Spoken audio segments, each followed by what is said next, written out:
I want to say some strong things today about this whole gender ideology because your experience, and as we talked prior to the program, mirrors my experience even over the recent holiday season.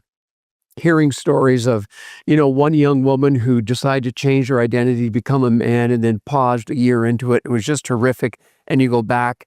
And the problem is that she's not able to really talk about it or to admit it. Here in Canada, we don't want to even expose those things because then we're putting a downer on people who are trying to find their new reality. You talk about this in your book.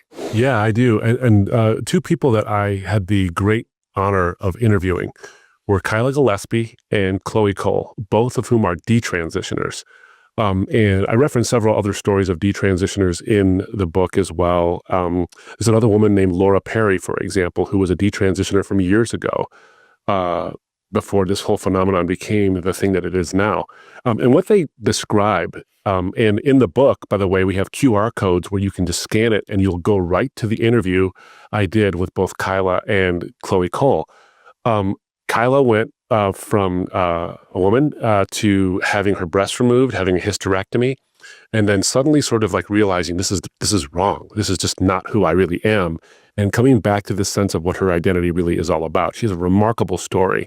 But she tells this story, a really quick story, to give you an idea here, and you'll see it in the interview, where she wakes up after the hysterectomy, and she wakes up not realizing it's been a while since she had this surgery, but she wakes up in the recovery room, and she's got her hands clutched around a bunch of tissue paper, and it's soaked with tears. And then when she wakes up, she asks the nurse, what is this? Why do I have these? She didn't even realize. And they said, oh, honey, don't you realize that ever since the surgery, you've been crying?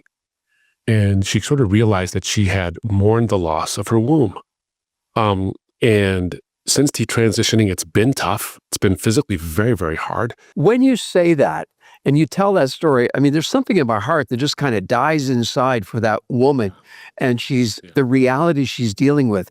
But I'm thinking of people that are watching right now and saying, hey, man, you're just using that to point the gun against us because I am committed that what I'm feeling is real. Mm-hmm. So what do you say to the feelings versus reality? Yeah. And one thing I would say, and I alluded to this yesterday as well, is that I understand, and I never had gender dysphoria. I have had an identity crisis.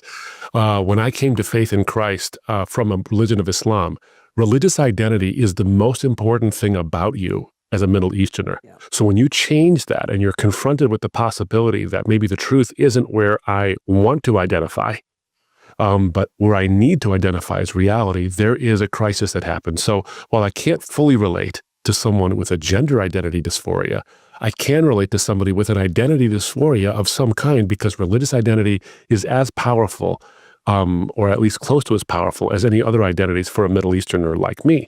So when I came to Christ, it was because the truth required it, not because I wanted it. But I will tell you, going where the truth lies is always worth it. It's always worth it, even when it's extraordinarily difficult and painful. So I know that for a fact because of what I went through.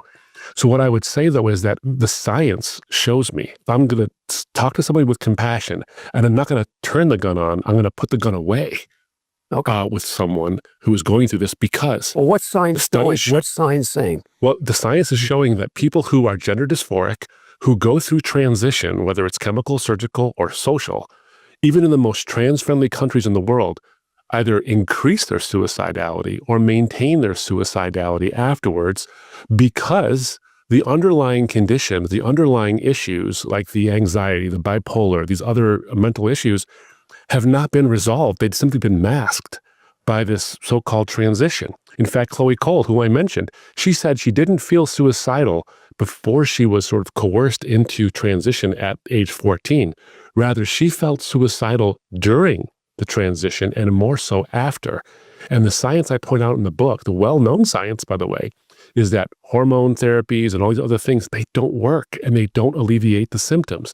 So rather than pointing a gun at anybody, what I'm trying to do is get the gun pointed away from you.